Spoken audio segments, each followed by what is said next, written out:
Ito na, dumating na. Yung pinakahihintay namin na Kayo Mini GP Bike.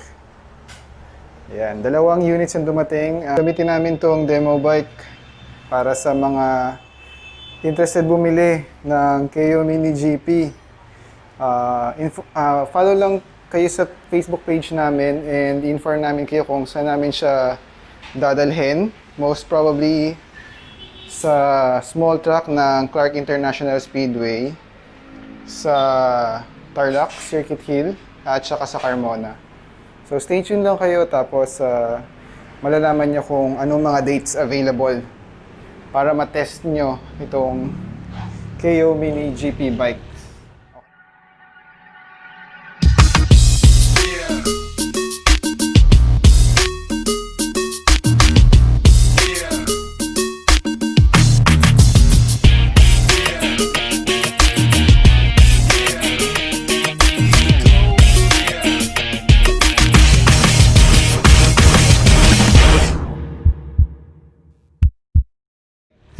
Okay, proceed na tayo sa unboxing.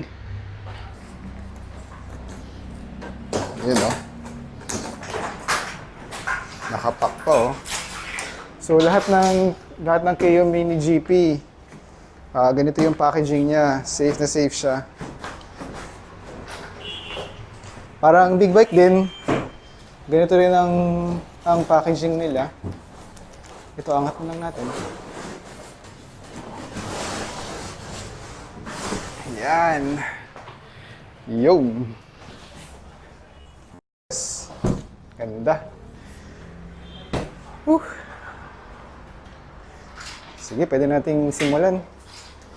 Ngayon, itong Kayo Mini GP is yan, mini version ng sport bike. Parang katulad ng mga ZX-10R nyo, R1, R6 na pinaliit. Ito intended for training lang talaga, for race use. Especially sa mga kids na mahilig magmotor. Siguro yung mga anak ng mga racers, pwede sa kids nyo to. Pero siguro I think around mga 10 years old and above ang pwedeng gumamit. Siyempre, tayo din, pwede din natin gamitin to. Mamaya, papakita ko sa inyo kung gaano siya kalaki pag ako yung sumakay. By the way, ako 5'7" ako at 65 kilos. I think saktong-sakto lang to. At siguro masarap gamitin to kapag nasa maliit na track. Ayan o. Bale, pakita ko siguro yung features ng Kayo Mini GP. Bale, out of the box, naka-slick tires na siya. Ayan, sobrang malambot din yung gulong. Parang slick tires ng Pirelli. 12-inch rims. Ngayon, ang size ng tires ay 120 by 80 by 12. So, ayan, 12-inch rims. Single side na brakes, brake rotor and brake caliper. Sa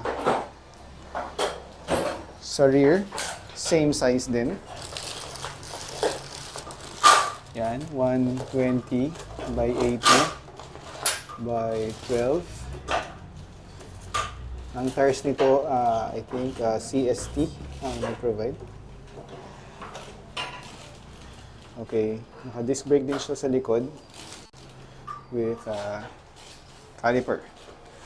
Parang single pot na caliper. Ayan. Naka-aluminum rear set din siya para ma-aftermarket rear sets ng race bikes niya. Okay,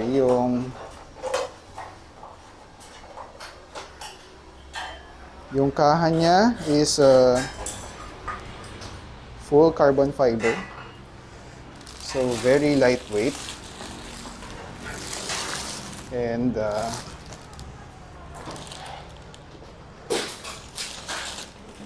Ayan, so yung carbon niya may mga Kevlar for protection sa mga cracks. Then yung dash niya is analog kasi itong model na to is carb type, hindi siya EFI, hindi siya FI. 150cc engine made by Kayo. Kung hindi ako nagkakamali, yung configuration ng engine niya is kamukha ng Honda TMX. So, marami ding available na upgrade para sa bike na to. Like, kapag palakasin yung engine, meron ding racing CDI, may bore-up kit, may carburetor kit, mga upgrade kit. So, sa mga susunod na days, papakita namin sa inyo yung mga available aftermarket parts for this Kayo Mini GP bike. Okay, optional din na maging electric starter siya. Pero ngayon is kickstart siya. Included sa package yung wire for the battery. Just in case na gusto nyong start siya ng electrically. Meron naman siyang starter motor dun sa mismong engine. Included na siya.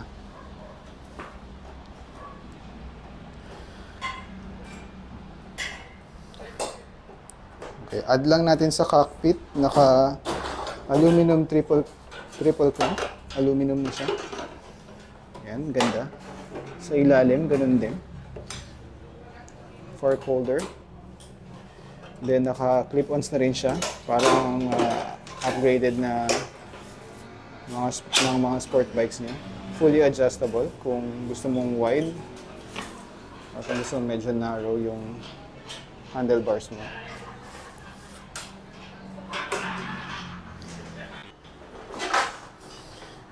Gears, transmission. Sige lang. Okay, ang gears nitong bike na to ay up to 5th gear.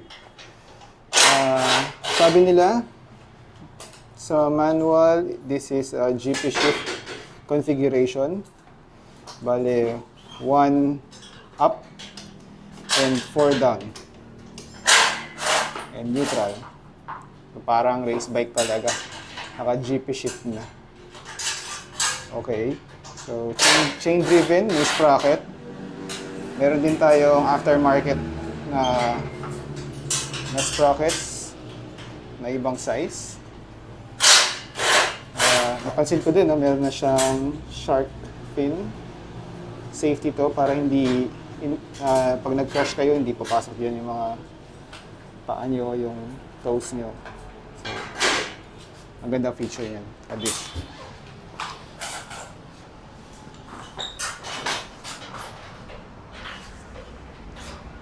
Okay. Tail. Exhaust. So, ang exhaust niya is undertail. Parang mga classic na Honda CBR 600 RR. Nasa ilalim ng tail. Actually, hindi naman classic. Mas maganda nga tingnan na nasa ilalim siya nung upuan. Kasi malinis tignan yung gilid. And kapag nag-crash ka, hindi siya matatamaan. Ang mga possible lang na matamaan sa crash is itong foot pegs, rear sets. Siyempre itong fiberglass na fairings. Pero since fiberglass siya, madali lang siyang i-repair. So, Kayo Mini GP comes with this color only, white. Actually, unpainted siya. Para lang siyang may paint, makintab siya.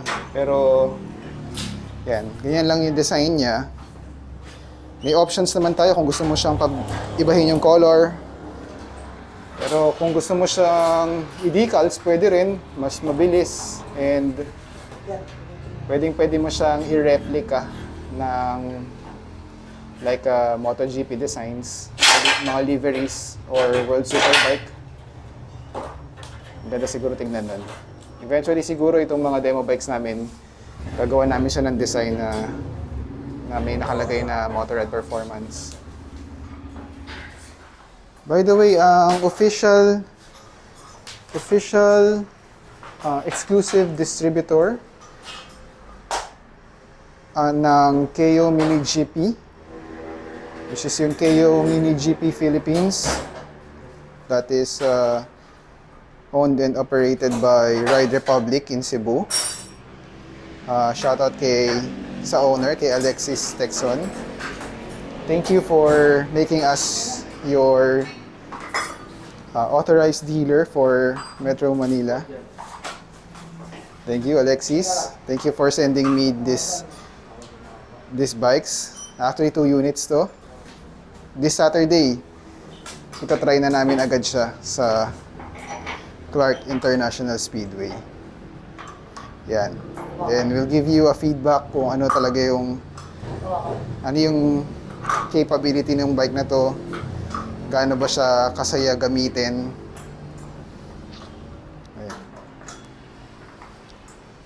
And I'm sure dati pangarap ko magkaroon ng ganito for training sa karera. And for sure, kapag may mga gusto kong gawin, gusto mo mag-experiment, mga pwedeng gawin sa sport bike, gagawin mo muna dito. Kasi syempre, yung mismong race bike mo, ayaw mong makrash yun kasi mas malaki yung babayaran mo. Unlike this one, kahit makrash mo to siguro, kahit ma-low side ka ng ilang beses, okay lang. And same yung concept niya kasi yan, sport bike configuration nga siya. Sport bike yung stance niya. Yung movement mo kapag nagli-lean ka, nag-hangout ka, nag-knee drag ka, possible mag-elbow drag ka na dito sa bike na to.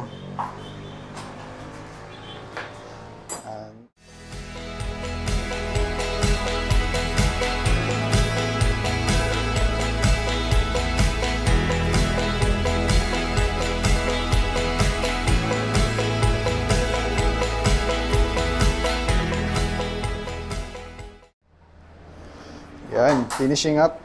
Dalawang Kayo Mini GP Bike. Ayos. Ganda. Yan, binubuo ni Sam. Last piece, front fender. Alright. Guys, kung interested kayo, message nyo lang kami sa Facebook page namin. And nag-accept na kami ng reservations. See you on our next vlog. Ira-ride naman namin tong Kayo Mini GP Bike sa racetrack. Bye! Cheers!